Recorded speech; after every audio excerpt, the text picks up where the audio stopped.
අකුසලයේ බලවත් වෙන්නේ කොහොමද? කුසලයේ බලවත් වෙන්නේ කොහොමද? දැන් මේ කාරණය ඉතාම වැදගත්. අපි සියලු දෙනා දැනගත යුතු දෙයක්. පින්පව් කුසල අකුසල මේ දෙක බලවත්ව ඇති වෙන්නේ අපි දැනුවත්ව කළොත්ද නොදැනුවත්ව කළොත්ද? සරලව කිව්වොත් දැන කරන කුසලයේද බලගත්, දැන කරන අකුසලයේද බලවත්. නොදැන කරන කුසලයේද බලවත්, නොදැන කරන අකුසලයේද බලවත්. බොහෝ දෙනෙක් බොහෝ විට අහන ප්‍රශ්නයක්. අපි බලමු ඇත්තෙන්ම කොබක්ද වඩා බලගත් වෙන්නේ කියලා. මම ඔබෙන් අහුවොත් දැනගෙන කරන කුසලයේද නොදැන කරන කුසලයේද බලවත් වෙන්නේ? ඔබට උත්තරයක් දෙන්න පුළුවන්ද? අපි මේ වැඩසටහන අවසානයේ තේරුම් ගත්තද කියලා බලමු. දැනගෙන කරන අකුසලයේද වඩා බලගත්, නොදැන කරන අකුසලයේද වඩා බලගත්? මම නැවතත් මේ ප්‍රශ්නය මේ වැඩසටහන අවසානයේ ඔබෙන් අහනවා. ඔබට ඒකට උත්තරය දෙන්න පුළුවන්ද කියලා බලන්න. දැන් අපි කුඩා දරුවෙක් තේරුමක් නැතුව වුණත් අපිත් එක්ක වැඩිහිටියොත් එක්ක ගමනක් යනවා, ගිහිල්ලා පන්සලට යනවා, විහාරස්ථානට යනවා, මලක් පූජා කරනවා. දැන් මේ දරුවට ලොකු අවබෝධයක් නැහැ. අවුරුදු 2-3 දරුවෙක්. දෙමව්පියන්ගේ සංස්කරණයෙන් දරුවා යන්නේ. අපි අරගෙන යන්නේ දරුවව අපි තමයි එක්කගෙන යන්නේ. එයා තනියම හිතුමතේ එයාගේ කැමැත්තෙන් යන ගමනක් නෙමෙයි. එයා දන්නේ නැහැ මේ මොකද්ද කරන්නේ. හැබැයි යහපත් දෙයක් කියලා ඔහුට තේරෙනවා. හැබැයි මේකේ තියෙන බරපතල කුසල මේ தත්ත්වය එයාට තේරෙන්නේ නැහැ. දැන් මේ දරුවට කුසලයක් අත් වෙනවද නැද්ද? අත් වෙනවා. බරපතල කුසලයක්ද? ඔව් බරපතල කුසලයක් වෙන්නත් පුළුවන්. හැබැයි කුසලයක් අත් වෙනවා. ද්වි හේතුක කුසලයක් අනිවාර්යයෙන්ම ඇති වෙනවා. ඒක ත්‍රි හේතුක වන්නේද නැද්ද කියන එක පිළිබඳව අපිට කියන්න බෑ. දැන් තව වැඩිහිටියෙක් එයත් යනවා මේ හා සමානවම පන්සලෙන් ගේට්ටුවේ එළියේ ඉන්නේ ඔය නිරන්තරයෙන් මත්පැන් ටිකක් බොන කෙනෙක් දුම් වැටියක් දැල්ලගෙන ඉන්නවා එළියට වෙලා. ඊගෙන වැඩිහිටියෙක් දැකලා අම්මා තාත්තා දැකලා එක්කගෙන යනවා බලෙන් මලක් පූජා කරන්න එන්න කියලා, පහනක් පත්තු කරන්න එන්න කියලා. දැන් මේ වැඩිහිටියට දරුවට වඩා ප්‍රඥාව තියෙනවා. අවුරුදු 20-25 වැඩිහිටියෙක්. එයා ආවේ නැතුවට එයාට දැනුම තියෙනවා. දැන් එයාට කියලා දෙනවා මේ යන්නේ කොහෙද? පන්සලට, කාගාවට, බුදු පියාණන් වහන්සේ ළඟට. එයා සීලයක පිළිපදලා දැනුම් තේරුම් ඇතිව උන්න මලක් පූජා කරනවා, පහනක් පත්තු කරනවා, කුසලයක් කරනවා. දැන් එයා දැනුවත්ව තමන් මේ කරන ක්‍රියාව පිළිබඳව දැනුවත්ව මේක මහා බරපතල කුසලයක්. මගේ වාසනාවට මෙතෙන්ට ආවේ මේ කුසලයට විපාක තියෙනවා, මතු විපාක තියෙනවා, යහපත් විපාක තියෙනවා කියන චේතනාවෙන් අමෝහෙන යුක්තව යා කරන්නේ. අන්න එහෙම කළොත් එයාට දැනගෙන මේ කුසලය කරන්නේ. එහෙනම් ඒක ටිකක් බලගතුයි. ටිකක් නෙමෙයි ගොඩක් බලගතුයි. දැන් දැනගෙන කරන කුසලය වඩා බලගතුයි.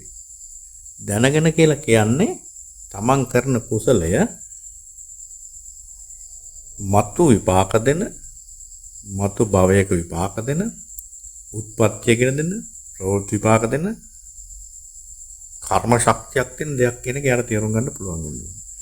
චතුරාර්ය සත්‍ය පිළිබඳ ගැඹුරු ධර්මයක් තිබුණත් පෙර භවයක් වෙනවා, පසු භවයක් වෙනවා, මතු උපදින භවයක් තුළ මේක විපාක දෙනවා. මේක මහ බලගත් කුසල කර්මයක්.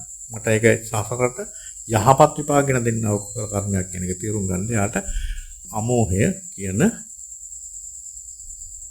විද්‍යාවෙන් යුක්තව, අමෝහයෙන් යුක්තව කටයුතු කළොත් එතන ත්‍රි හේතුක කුසලයක් කරගන්න. එහෙමනම් දැනුවත්ව කරන කුසලය වඩා බලගතුයි. දැන් දැනුවත් උනේ මොකද්ද? මේ කරන ක්‍රියාවට විපාකයක් තියෙනවා කියන එක. දැන් මේක අනිත් පැත්තට අපි යමු. මොකක්ද අනිත් පැත්ත කියන්නේ? යම් කෙනෙක් අකුසලයක් කරන, සත්ව ඝාතනයක් කරනවා. දැනුවත්ව. මොකද්ද දැනුවත්ව කියන්නේ? මම මේ කරන සත්ව ඝාතනයට විපාකයක් තියෙනවා. මේ විපාකය මහ බරපතලයි.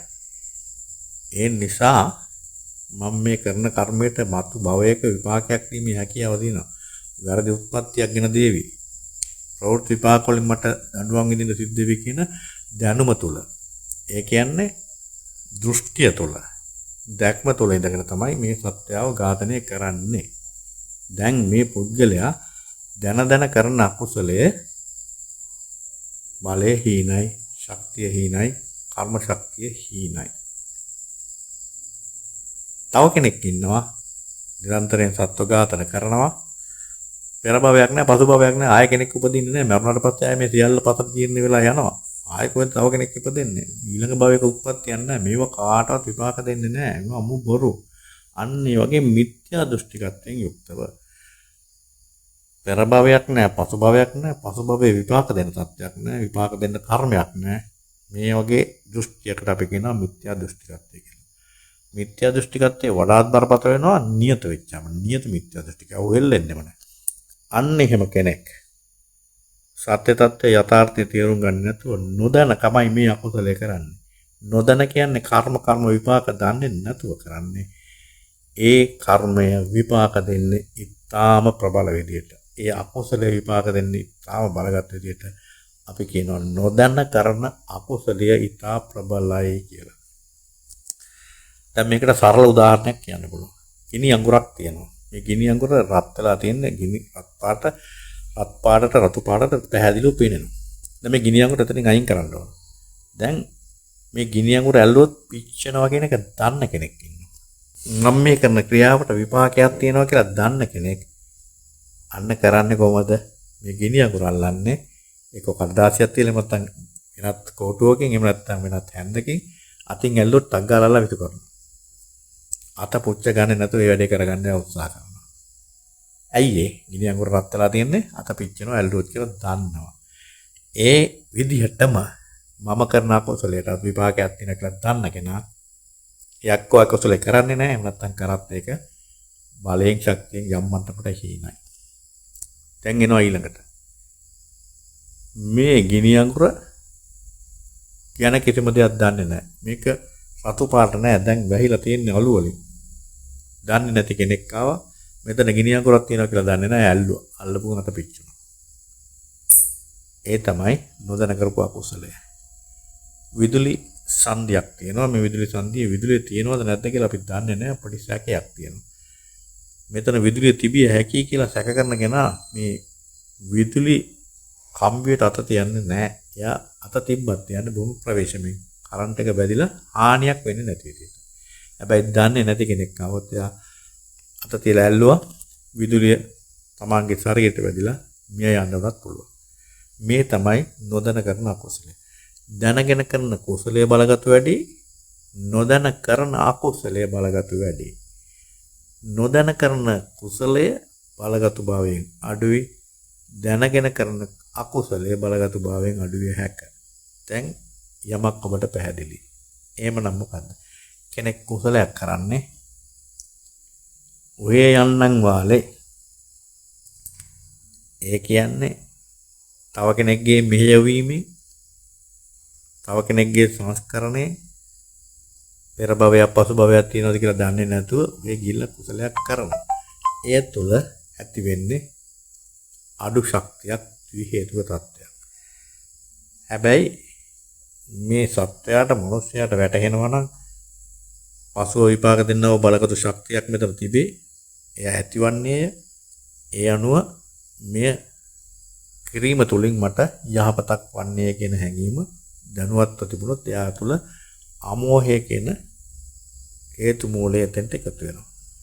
ඒත් එක්කම අලෝභය සහ ද්වේෂය කියන දෙකත් එතන තියෙනවා. ඒ හින්දා ත්‍රි හේතුක කුසලයක් බවට එකපත් වෙනවා. ඒ මොන්නේ නම් ඊටාම ප්‍රබලයි. ඒ වන්නේ දැනුවත්ව කරන කුසලයක්. අනේ නිසයි කියන්නේ කුඩා දරුවෙකුට ටිකක් අමාරුයි. ඔබ දැනුවත් කරන්න ඕන, සංස්කරණය කරන්න ඕන. අසංකාරිකව නෙමෙයි සසංකාරිකව ඒ කුසලයේ සිද්ධ වෙන්නේ. හැබැයි වැඩි හිටියෙකුට ඒ දැනුම තියෙනවා. ඌට මෙහෙවන්න අවශ්‍ය නැහැ. තමන්ගේම මෙහෙවීමෙන් තමන්ට ගෙරලේ බලගත් කුසලයක් කරන්න පුළුවන්. තිරිසන් සත්‍යයකට ඒ අවස්ථාවක් නැහැ. ඒ නිසා උන්ට කුසල් කිරීමේ අවස්ථාවක් නැහැ. പ്രേත ලෝකයේත් ඒක නැහැ, නිරේ කොහොමත් නැහැ. මේ නිසා කුසලයක් කිරීමේ හැකියාව තියෙන මනුස්ස ලෝකයේ විතරයි, දිව්‍ය තලයක විතරයි. දිව්‍ය තලයේ ඉන්නව බොහෝ දෙනෙකුට කුසල් කරන මනුස්ස ලෝකේ තරම් හැකියාවක් නැහැ. එහෙමනම් දැනුවත් වෙන්න ඕන ප්‍රඥාව තියෙන, ත්‍රි හේතුක කුසල උත්පත්තියෙන් උත්පත්තිය ලැබපු ද්වි හේතුක කුසල උත්පත්තියෙන් උත්පත්ති ලැබුවාටත් මේ ප්‍රඥාව තියෙනවා. මේ දෙන්නටම අමෝහය පෙරදරි කරගෙන අලෝභ ආදේශ කියන දෙකත් එක්ක ත්‍රි හේතුක කුසල කරගන්න ඕනෑතරම් අවස්ථාව මේ මනුස්ස සමාජයේ තියෙනවා.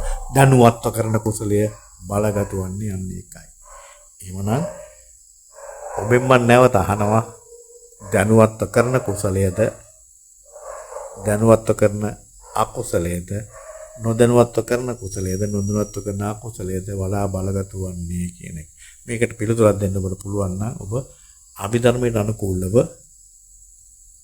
ත්‍රි හේතුක ද්වි හේතුක කියන தත්වයන් දෙක තේරුම් ගන්න තිබෙනවා. එහෙමනම් ත්‍රි හේතුක කුසලයේ වඩා බලගතුයි ද්වි හේතුක කුසලයේ ඊට වඩා ටිකක් බලගතු බවයින් අඩුයි. කුඩා දරුවෙක්ගෙන් මන්ද බුද්ධිකයෙක්ගෙන් සිද්ධ වෙන ද්වි හේතුක කුසලයක් බොහෝ විට හැබැයි උන්ට ත්‍රි හේතුක කුසලයක් කරන්න පුළුවන්. ත්‍රි හේතුක කුසලයක උත්කෘෂ්ඨ අවස්ථාවේ කුසලයක් කරගන්න කෙනා නියත වශයෙන් මේ ප්‍රතිසන්දියක් කියන දුන්නොත් ත්‍රි හේතුක උත්පත්තියක් ගැන දෙනවා. ප්‍රඥාව ඊතා ඉහළ නිවන් දැකීමේ වාසනාව තියෙන මාර්ගඵලයක් ලැබීමේ වාසනාව දෙන පුද්ගලයෙක් බවට පත් වෙනවා. එහෙමනම් මා සරලව මේ පැහැදිලි කරේ ගැඹුරු ධර්ම කරුණක්. ඔබට ඒ වැටහුණා නම් අතිශයම සතුටුදායක කරුණක්. නැවතත් නිවන් සාකච්ඡාවකින් හමු වෙන තුරු මොහොතකට නවතිමු. ත්වන් සරණයි.